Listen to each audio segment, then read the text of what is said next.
ओम शांति। सिमरन को आज प्यारे बाबा के मधुर महावाक्य है 26/6/24 दाता मुरली ओम शांति बाप दादा मधुबन। बाबा बोले, मीठे बच्चे सदा इसी नशे में रहो कि हमारा पद्मा पदम भाग्य। बाबा कहते सदा इसी नशे में रहो कि हमारा पद्मा पदम भाग्य है। जो पतित पावन बाप के हम बच्चे बने हैं, उनसे हमें बेहद सुख का वर्षा मिलता है। प्रश्न है, तुम बच्चों को किसी भी धर्म से घृणा व नफरत नहीं हो सकती है क्यों? तुम बच्चों को किसी भी धर्म से घृणा व नफरत नहीं हो सकती है क्यों? उत्तर में बाबा ने बताया है, क्योंकि तुम बीज और झाड़ को जानते हो। तुम्हें पता है ये मनुष्य सृष्टि रूपी बेहद का झाड़ है। बाबा कहते तुम्हें पता है ये मनुष्य सृष्टि रूपी बेहद का झाड़ है। इसमें हर एक का अपना अपना पार्ट है। नाटक में कभी भी एक्टर्स एक दूसरे से घृणा नहीं करेंगे। नाटक में जो एक्टर्स होते हैं वो कभी एक दूसरे से घृणा नहीं करेंगे। तुम जानते हो हमने इस नाटक में हीरो हीरोइन का पार्ट बजाया।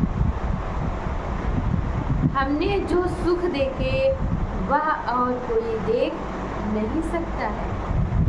तुम्हें अथाह खुशी है कि सारे विश्व पर राज्य करने वाले हम।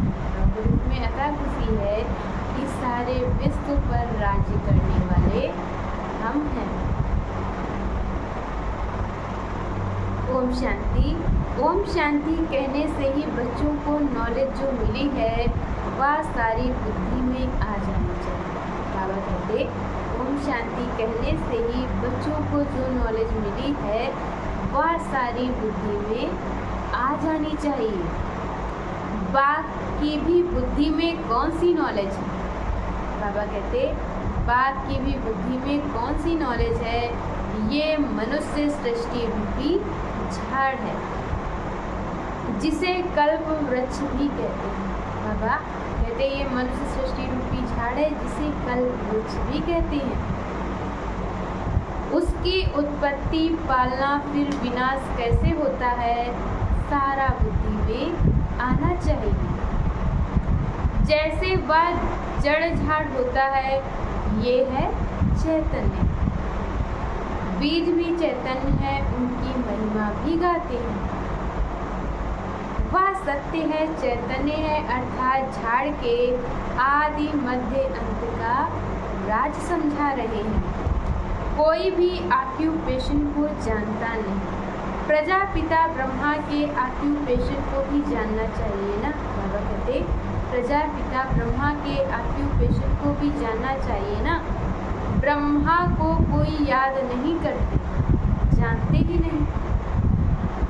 अजमेर में ब्रह्मा का मंदिर है, त्रिमूर्ति चित्र छपाते हैं, उनमें ब्रह्मा, विष्णु, शंकर है। ब्रह्मा देवताय नमः कहते हैं। अब तुम बच्चे जानते हो इस समय ब्रह्मा को देवता नहीं कहा जाता है। बाबा कहते इस समय ब्रह्मा को देवता नहीं कहा जाता है। जब संपूर्ण बने तब देवता कहा जाए, और संपूर्ण बन चले जाते हैं सूक्ष्म बदल में। बाबा कहते हैं तुम्हारे बाप का नाम क्या है? किससे पूछते हैं? आत्मा से। आत्मा कहती है हमारा बाप। जिसको मालूम नहीं है कि किसने कहा वह तो प्रश्न पूछ न सके। कि जिसको मालूम ही नहीं है किसने कहा वह तो प्रश्न पूछ ना सके। अब बच्चे समझ तो गए हैं बरोबर दो बाप सबके हैं। ज्ञान तो एक ही बाप देते हैं। अभी तुम बच्चे समझते होंगे ये शिव बाबा का रथ है। बाबा इस रथ द्वारा हमको ज्ञान सुनाते हैं। एक तो ये है जिस्मानी ब्रह्मा बाप का रथ, दूसरा फिर रूहानी बाप का ये रथ है।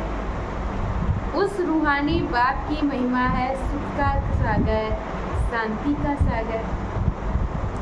पहले तो ये बुद्धि में रहेगा कि ये बेहद का बाप है जिससे बेहद का वर्षा मिलता है। पावन दुनिया के मालिक बनते हैं, निराकार को बुलाते हैं पतित पावन आओ।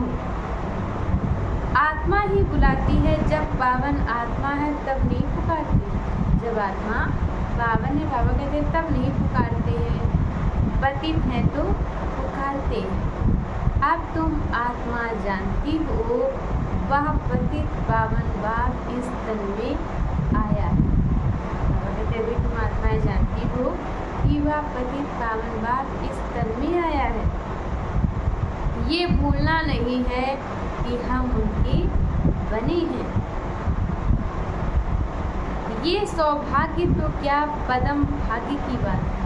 बाबा कहते ये सौभाग्य की क्या, ये तो पदम भाग्य की बात है। फिर उस बाप को भूलना क्यों चाहिए।